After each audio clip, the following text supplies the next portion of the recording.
کس لیے؟ کون سا بڑا نفع اس میں چھپا ہوا ہے؟ کون سی بڑی نعمت مجھے ملنے والی ہے؟ تجارت جب آدمی کرتا ہے تو سوچتا ہے منافع کیا ہے، اس پہ ملے گا کیا؟ تو اللہ تعالیٰ کہہ رہا ہے کہ میں جو تم سے تجارت کر رہا ہوں نا، هل ادلکم علی تجارت، ایک تجارت بتاؤں جو تمہیں معلوم نہیں ہے، میں تمہیں بتاتا ہوں، تنجیکم من عذاب علیم، تمہیں بڑے عذابوں سے بچا لے گی۔ کیا ہے یا اللہ؟ تؤمنون باللہ ورسولہ، اللہ اس کے رسول پہ ایمان لاؤ۔ اور ایمان بنانا کوئی بڑے پہاڑ چوٹنے والی بات نہیں ہے۔ آپ کو ایک حدیث سناتا ہوں، آپ کو تسلی ہوگی۔ اذا سرت کا حسنۃ وساءت کا سیئۃ فانت مومن، تجھے نیکی کر کے خوشی ہو، نیکی کر کے خوشی ہو، اور گناہ کر کے تمہیں پریشانی ہو تو ایمان والا ہے، تو ایمان والا ہے۔ ایمان والے کا مطلب ایسا نہیں ہے کہ اس سے کوئی خطا ہوگی ہی نہیں، نہیں، یہ غلط تصور ہے۔ یہ ہمارے یہاں ایسا تصور پیدا ہو گیا، لو یہ داڑھی رکھ کے تو جھوٹ بولی جاتا ہے، اور تو داڑھی مڈا کے جھوٹ بول رہا ہے، تو دو گناہ کر رہا ہے، وہ ایک کر رہا ہے۔ اس نے داڑھی تو نہیں مڈائی، جھوٹ بول رہا ہے، اور تم نے داڑھی بھی مڈائی اور جھوٹ بھی بول رہے ہو، تیرے 2 پرچے فیل ہو گئے، اس کا 1 پرچہ فیل ہوا ہے۔ دیکھو نا، بیلنس ہونا ہے نا، وزن تولنا ہے اللہ تعالیٰ نے۔ تو یہ ایک عام بات ہے۔ میرے ایک دوست نے داڑھی رکھ لی، کچھ دنوں بعد ایک انہوں نے شیو کرائی ہوئی، میں کو ایک ہی کیتا ہے کہ جی سارا دن جھوٹ بولنا پڑتا ہے، اس واسطے پھر میں نے شرم آئی۔ میں کہ بے وقوف، سچ بولنے کی پابندی کلمے نے لگائی ہے، داڑھی نے نہیں لگائی، اور جھوٹ چھوڑنے کی پابندی کلمے نے لگائی ہے، داڑھی نے نہیں لگائی۔ داڑھی الگ حکم ہے، سچ بولنا الگ حکم ہے۔ تو اذا سرت کا حسنۃ وساءت کا سیئۃ، تم اچھا کرو، نیکی کرو اور تمہیں اچھا لگے، خوشی محسوس ہو، گناہ ہو جائے تو تمہیں دکھ ہو، انت مومن، تو ایمان والا ہے۔ یہی ایمان اللہ نے کہا بناؤ۔ وہ ایمان نہیں چاہیے جنید بغدادی والا اور فلاں والا کہ ایک سے کہا کہ وہ کہاں پر ہے، ایک صاحب نے دوسرے کا پوچھا وہ کہاں پر ہے، کہا کہ وہ تو جی سو رہا ہے، تو انہوں نے فرمایا یہ کوئی سونے کا وقت ہے؟ تو بعد میں اپنے نفس کو ملامت کی کہ تو نے یہ جملہ کیوں بولا، تجھے سزا دوں گا، 1 سال کے روزے رکھے۔ یہ اسلام میرے اللہ نے ہمیں نہیں بتایا، اپنے نفس کو سزا دینے کے لیے کہ تو نے یہ کیوں کہا کہ یہ کوئی سونے کا وقت ہے تو 1 سال روزے رکھے۔ نہ یہ اسلام پیش کرنے کا ہے، نہ یہ اسلام اللہ نے مانگا ہے۔ یہ رہبانیت کا ٹچ ہے جو تصوف کی وجہ سے اسلام میں آیا ہے۔ اس لیے میں کہتا ہوں صحابہ کی زندگی پڑھو جس میں تمہیں اسلام جھلکتا ہوا نظر آئے گا، اپنے نبی کی زندگی پڑھو تمہیں اسلام نظر آئے گا۔ بعد کے جو بزرگوں کے واقعات ہیں، اور ایک تو اکثر جھوٹے ہیں، ان میں کوئی حقانیت نہیں ہے، جو ہیں تو وہ غلوف ہیں، جن کو غلوف کا مطلب ہوتا ہے کہ بہت زیادہ شدت پسندی ہے، تو وہ ہمارے لیے معیار نہیں۔ معیار میرے نبی کی زندگی، معیار میرے نبی کی زندگی۔ حضرت عائشہ فرماتی ہیں کہ اللہ کے نبی روزے کے ساتھ ہوتے تھے، رمضان کی وجہ سے حدیث یاد آئی، اور نماز اذان ہو جاتی تھی اور نماز پڑھانے کے لیے نکل رہے ہوتے تھے، اور اپنی بیوی کا بوسہ لے کر باہر نکلتے تھے۔ نماز پڑھانے جا رہے ہیں اور روزے دار ہیں، اور بیوی کو جا کے در رہے ہیں نماز پڑھانے، بیوی کو چومتے ہوئے جا رہے ہیں۔ تو حضرت عروہ بن زبیر تھے اس حدیث کے راوی، کہنے لگے میں نے کہا خالہ پھر وہ آپ ہی ہوگی، تو وہ حضرت عائشہ ہنس پڑیں، جس کا مطلب تھا کہ ہاں وہ میں ہی تھی۔ میرے نبی تو ہمیں ایسی پیاری زندگی بتائی، اور یہ کہتا ہے یہ کوئی سونے کا وقت ہے، اس پر 1 سال روزہ رکھے۔ وہ ایک آدمی مسلمان ہوا تو اس کو پیشاب آیا تو انہیں ادھر منہ کیا، وہ ادھر قبلہ ہے، اس بیچارے نے ادھر منہ کیا، وہ ادھر پرانا قبلہ ہے، اس نے ادھر منہ کیا، وہ قبلے نو کانڈ ہو گئی، اس نے ادھر منہ کر کے پیشاب کیا۔ جب گھر گیا تو بیگم کہنے لگی بسم اللہ بسم اللہ، آکھنے لگا بسم اللہ تو کر رہے ہیں تو پیشاب کر دی واری تینوں پتہ لگ جائے گا۔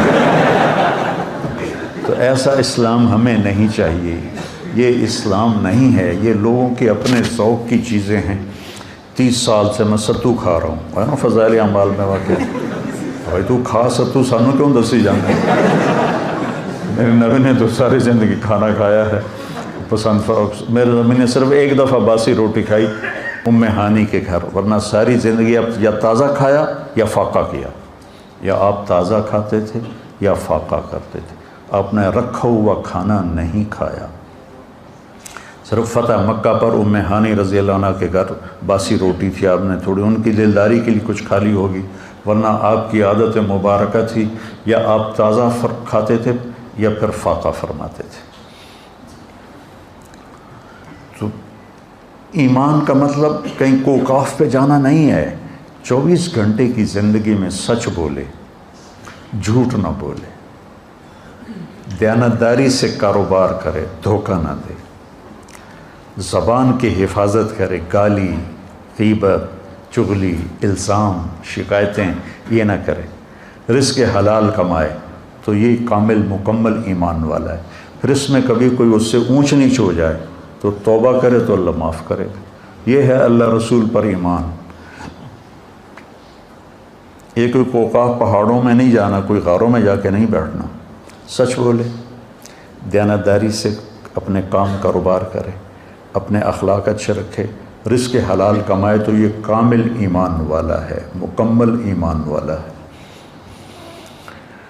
اور پھر کیا کہا؟ پھر یہی چیزیں تجاہدون فی سبیل اللہ باموالکم وانفسکم، یہ چیزیں اوروں میں پیدا کرنے کے لیے تم محنت کرو، جو جس کی کوئی بھی شکل ہو سکتی ہے، لیکن سب سے خوبصورت شکل اس وقت تبلیغ کا کام ہے۔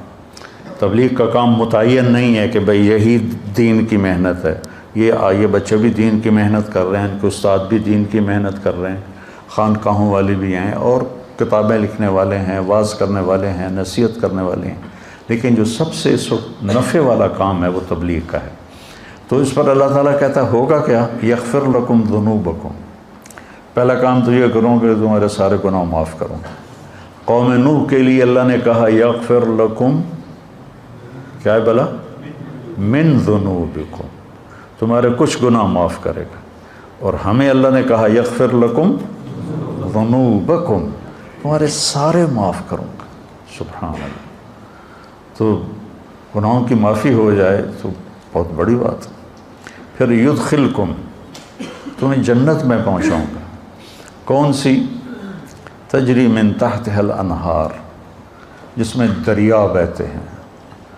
نہر عربی میں دریا کو کہتے ہیں، ہمارے ہاں نہر کا ترجمہ اور ہے، اور عربی میں نہر دریا کو کہتے ہیں، یہ ہمارے والی نہر کو نہیں کہتے جس کو نکالا جاتا ہے۔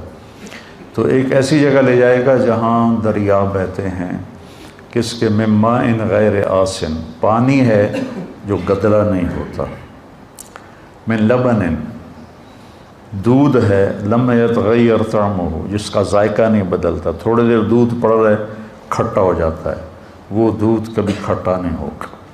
من عسل مصفی، شہد ہے جس کو چھاننے کی ضرورت کوئی نہیں ہے، ہم چھتا لیتے ہیں تو اس کو چھانتے ہیں۔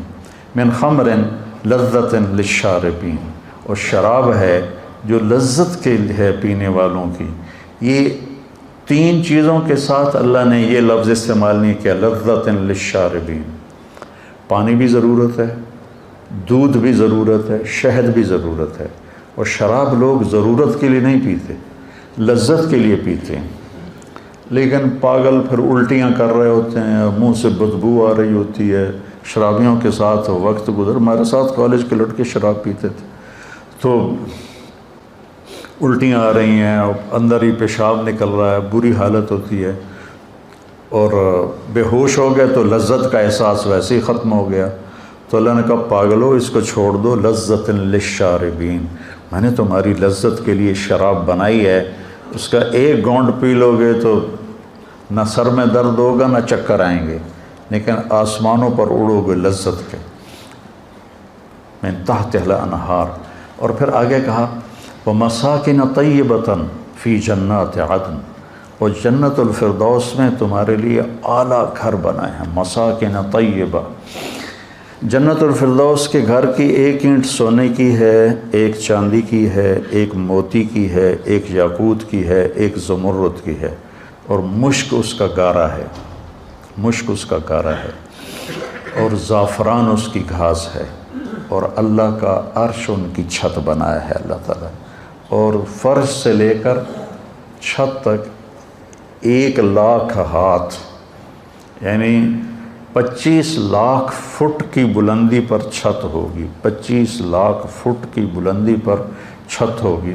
تم 5 فٹ کے نہیں جاؤ گے، تم بھی 130 فٹ کے جاؤ گے، ورنہ تو تم اس میں ایسے نظر آئے گا جیسے کوئی مچھر پھر رہا ہو۔ اگر تم 5 فٹ کے چلے گئے پھر تو ہم اس گھر میں مچھر کی طرح نظر آئیں گے۔ اللہ 130 فٹ کی ہائٹ دے گا، عورت کو بھی دے گا، مرد کو بھی دے گا، فی جنات عدن۔ اب میری ایک بات پہ غور کرو، جب آدمی کے پاس پیسے آتے ہیں نا تو سب سے پہلے وہ گھر بدلتا ہے۔ گھر بدلنے کے لیے کہتا ہے نہر کے کنارے گھر ہو، وہ جو نہر بہ رہی ہے، فیصلہ ہوا ایک ہی تو نہر ہے، باقی تو گند ہی گند ہے، تو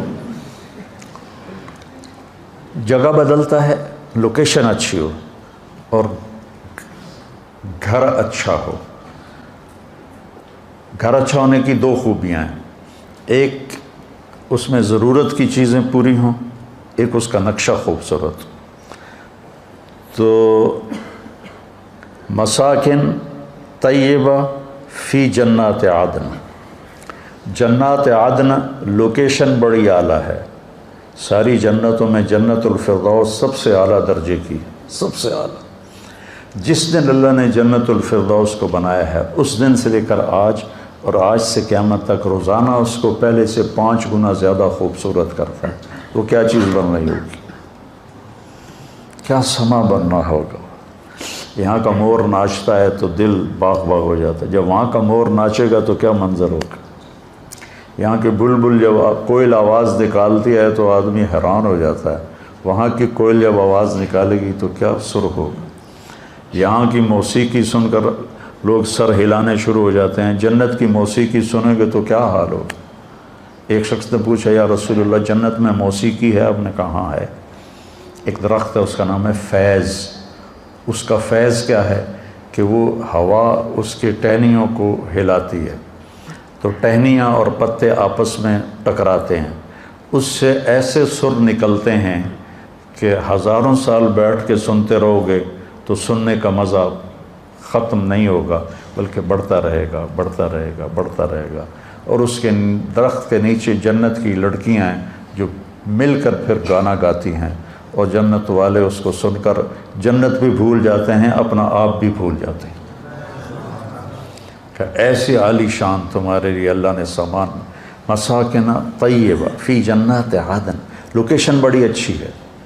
مساکن، مساکن کا مطلب ہے ضرورت کی ہر چیز موجود ہے، ہر چیز موجود ہے، سکن اس لیے تو ہے مساکن۔ طیبہ کا مطلب ہے بڑا خوبصورت نقشہ ہے، بہت خوبصورت نقشہ، تو ساری گھر کی چیزیں پوری ہوگی۔ جگہ بڑی اعلیٰ ہے، جنت الفردوس، ضرورتیں ساری پوری ہیں، مساکن، خوبصورت بہت ہے، طیبہ۔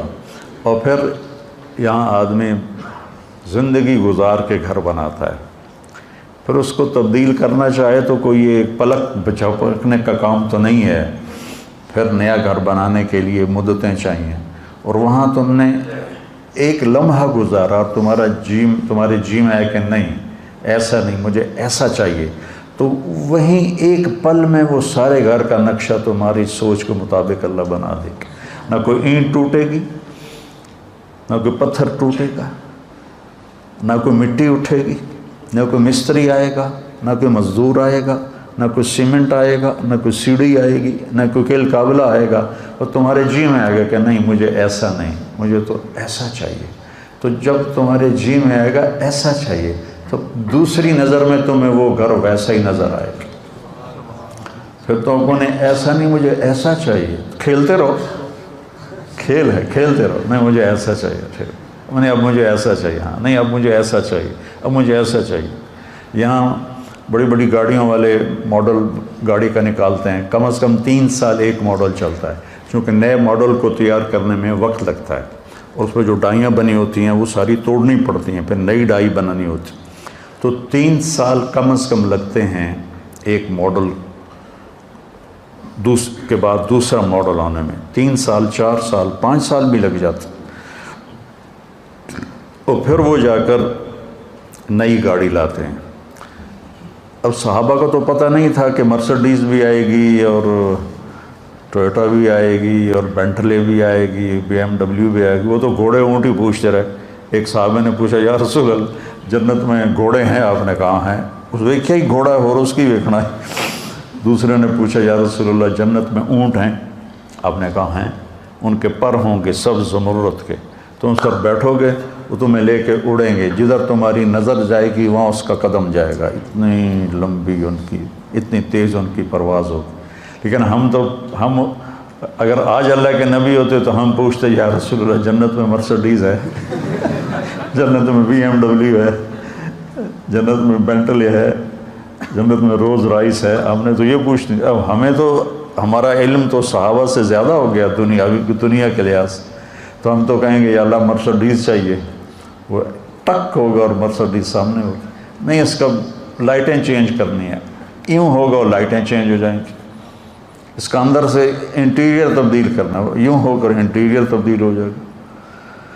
تو مساکن ضرورت ہر چیز پوری ہے. لیکن عجیب بات ہے کہ پوری جنت میں ٹوائلٹ کوئی نہیں, اور واش روم کوئی نہیں, اور کپڑے دھونے کی جگہ کوئی نہیں, واشنگ مشین کوئی نہیں. سبحان. اور رہنا ہمیشہ کے لیے.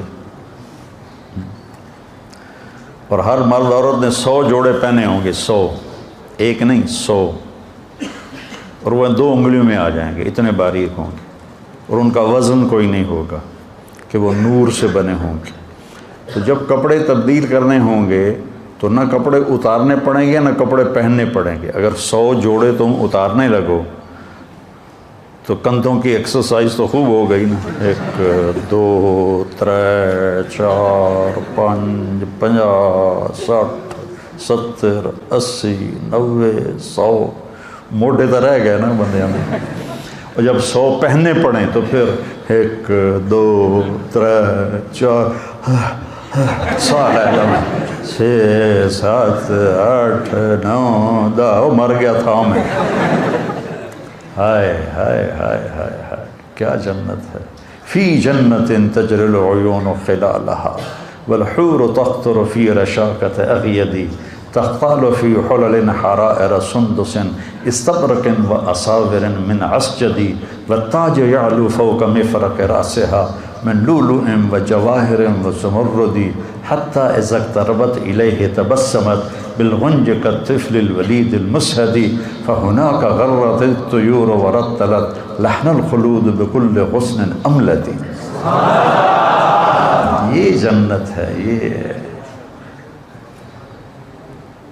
جس کو تو ارادہ ہوگا میں کپڑے بدلوں, بس اتنا ہوگا. دماغ میں ڈیزائن آئے گا فلاں قسم کا. تو ایک درخت ہے طوبہ, ہر جنتی کو ملے گا, اس پر بڑے بڑے پھول لگے ہوئے ہیں. وہ پھول ایسے پھٹے گا اور ایک چمک اٹھے گی. وہ چمک جب ختم ہوگی تو آپ نئے جوڑے پہن چکے ہوں گے اور اگلے غائب ہو چکے ہوں گے. ان کو رکھنے کے لیے کوئی ٹچ کیس کوئی نہیں ہے, کوئی بیگ کوئی نہیں ہے, کوئی صندوق کوئی نہیں ہے. وہ گئے پھر کبھی لوٹ کے نہیں آئیں گے. اب چاہے دن میں 1000 دفعہ کپڑے بدلو کوئی مسئلہ نہیں, چونکہ آپ نے یوں کر کے ایک اس کا رومال بھی نہیں اٹھانا ہے, وہ سب اللہ کے ذمہ ہوگا. تو کہہ رہا تمہیں تجارت بتاتا ہوں, تمہیں بڑے دکھوں سے بچائے گی, بڑی اسپیشل تجارت ہے. ایک اپنا ایمان ٹھیک کر لو, اتنا کر لو کہ گناہ سے دکھ ہو, نیکی سے خوشی ہو, اور فرائض پورے کر لو. اور فرائض کے بعد یہ 4 باتیں میں نے بتائیں. سچ بولو, دیانتداری سے معاملات کرو, اخلاق اچھے کرو, رزق حلال کماؤ. تو پھر تم آ جاؤ, تمہارے گناہ کے سارے پیپر صاف کر دوں گا, اور تمہارے لیے خوبصورت گھر ہوگا, اور تمہارے لیے ضرورت ساری پوری ہوگی. اور کچن بھی کوئی نہیں جنت میں. یار یہ بھی یاد آ گیا, جنت میں کچن بھی کوئی نہیں. ایک دفعہ ہم بیٹھے تھے مولانا سعید خان صاحب کے پاس, تو ایک نے پوچھا جی جنت میں حقہ ہوگا؟ تو مولانا نے کہا حقہ تو ہوگا پر آگ لینے جہنم جانا پڑے گا.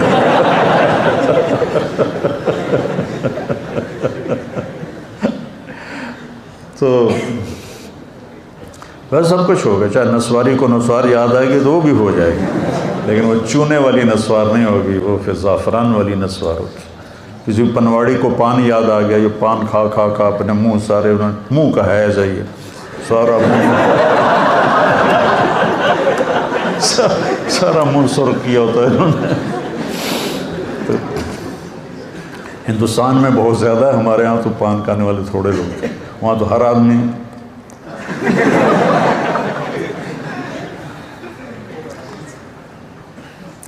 تو اللہ تعالیٰ کہتا تم آ جاؤ، گناہ سارے معاف، بہترین گھر ہوگا، ہر ضرورت پوری ہوگی، اور انتہائی خوبصورت ہوگا، اور بہت عالی جگہ پر ہوگا، فی جنات عدن۔ پھر کہا ذالک الفوز العظیم، ہوا یہ حالات،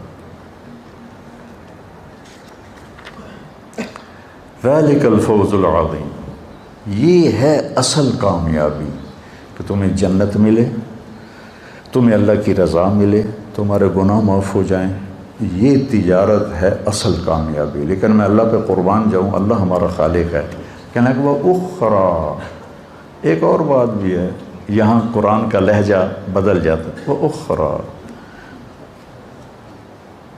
ایک اور چیز بھی ہے جو تمہیں پسند ہے، تحبونہا۔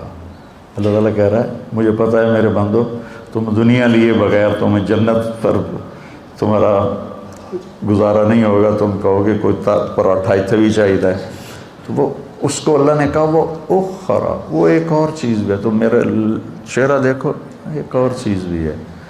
تو لہجہ، چہرے کا انداز اس کو ہلکا بنا رہا ہے کہ کوئی معمولی چیز ہے، کوئی بڑی چیز کوئی نہیں ہے، وہ اخرا، اخرا۔ آدمی اپنا شکل بھی بدلتا ہے اور ہاتھ کے حرکت کو بھی اس کے ساتھ تائید کے طور پر وہ اخرا، ایک اور شے بھی ہے، تو انہوں بڑی چنگی لگی، اللہ نے بڑی چنگی نہیں لگی، تو انہوں چنگی لگ دی ہے کی ہے نصر من اللہ و فتح قریب، یا اللہ دنیا بھی دے، اس کے بغیر گزارا نہیں۔ وہ قتادہ بن نعمان رضی اللہ عنہ کی آنکھ ضائع ہو گئی فتح غزوہ احد میں، تو ان کی آنکھوں میں تیر لگا ہوا تھا، تو وہ یا رسول اللہ میرے آنکھوں میں تیر لگ گیا۔ تو آپ نے کہا آنکھ چاہیے یا جنت چاہیے؟ کہنے کہ مجھے دونوں ہی چاہیے، آنکھ بھی چاہیے جنت بھی چاہیے۔ تو آپ نے ان کا تیر نکالا، اور وہ جو کیما بن گئی تھی آنکھ، اس کو اپنے ایسے ہاتھوں میں انگلیوں میں لیا، اور ان کی آنکھ میں رکھ کر اوپر ایسے ہاتھ پھیر کر کہا اللہم اجعلھا احسن عینیہ، یا اللہ دوسری آنکھ سے زیادہ خوبصورت کر دے۔ تو اپنے انگلیاں ہٹائیں تو وہ چمک رہی تھی روشن آنکھ۔ تو ہمارا بھی مذہب قتادہ بن نعمان والا ہے کہ یا اللہ دنیا بھی چاہیے، جنت بھی چاہیے، ایتھے سکی کھا کے گزارا کوئی نہیں۔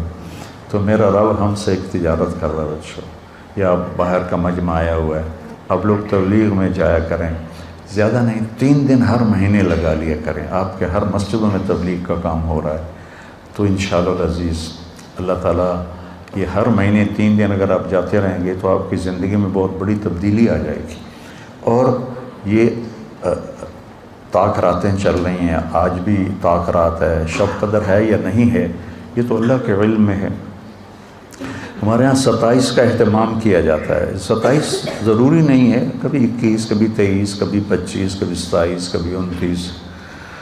تو ان طاق راتوں میں اللہ تعالیٰ کوئی ایک رات، یہ بچوں کو تو انشاءاللہ نصیب ہو جائے گی، ایک رات ان کی گھر میں آئے گی تو تھوڑا سا جاگ لیں گے تو انشاءاللہ ساری پانچوں راتیں ان کی تو مزے میں ہیں، اللہ کا علم پڑھ رہے ہیں، حدیث پڑھ رہے ہیں، قرآن پڑھ رہے ہیں۔ آپ جو آئے تشریف لائے ہوئے اپنے گھروں میں جاگنے کا اہتمام کر لیں، چھوٹی راتیں ہیں۔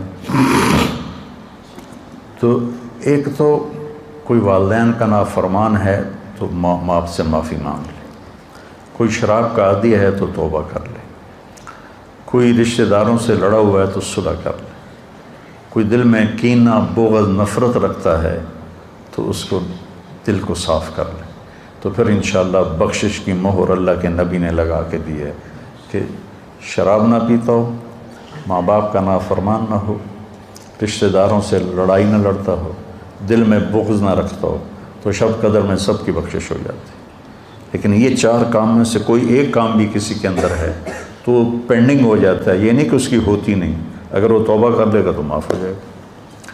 تو میرے عزیزو، یہ مختصر سی زندگی ہے، نہ جانے بلا لے پیا کس گھڑی، تو کیا کیا کرے گی اری دن کے دن، بلانے والے کا بلاوا پتہ نہیں کب آ جائے۔ تو ہم اپنی آخرت کو بنانے کے لیے، یہ ہمیں اللہ نے بہترین کام دیا ہے تبلیغ کا، کہ 3 دن ہر مہینے آپ جاتے رہیں تو انشاءاللہ آپ کی زندگی میں تبدیلی آ جائے گی۔ اور یہ بچے جو فارغ ہو رہے ہیں، یہ سال کی نیت کریں، انشاءاللہ اللہ ان کو بہت زیادہ دے گا۔ اللہ تعالی ہمیں قبول فرمائے۔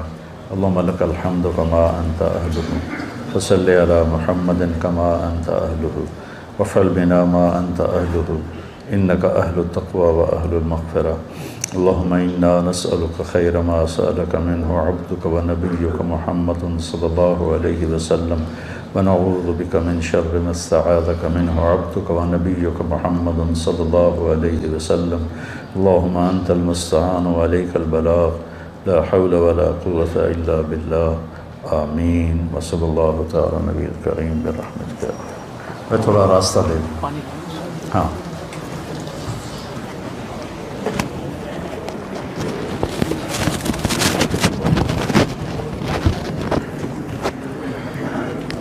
نکالو۔ اب تو اتنے حالات ہیں کہ متوسط طبقہ بھی زکوٰۃ کا مستحق ہے، اپنے زکوٰۃ سے بڑھ کے نکالو، چونکہ زکوٰۃ دینے والا بخیلوں سے تو نکل جاتا ہے، لیکن سخیوں میں داخلہ اس سے اوپر کرے گا تو ہوتا ہے۔ 2,500 دے دیا نا 1 لاکھ میں سے، تو باپ پہ بخیل کا لیبل نہیں لگے گا، لیکن سخی کا بھی نہیں لگے گا۔ اوپر 54 خرچ کر دو تو 1 سٹیپ آپ آ جائیں گے۔ سخی بن کے زندگی گزارو، لوگوں پہ خرچ کرنے کا مزہ بہت ہے، جوڑنے کے مزے سے زیادہ لگانے کا مزہ ہے۔ تو رمضان آ رہا ہے، خرچ کریں، زکوٰۃ سے بڑھ کر دیں، انتہائی ضرورت مند ہیں ہمارے لوگ۔ ابھی تو وہ جو سیلاب سے جو گھر گرے تھے ابھی تو وہ ہی نہیں بنے، کتنے ہزاروں لوگ بے گھر بیٹھے ہوئے ہیں۔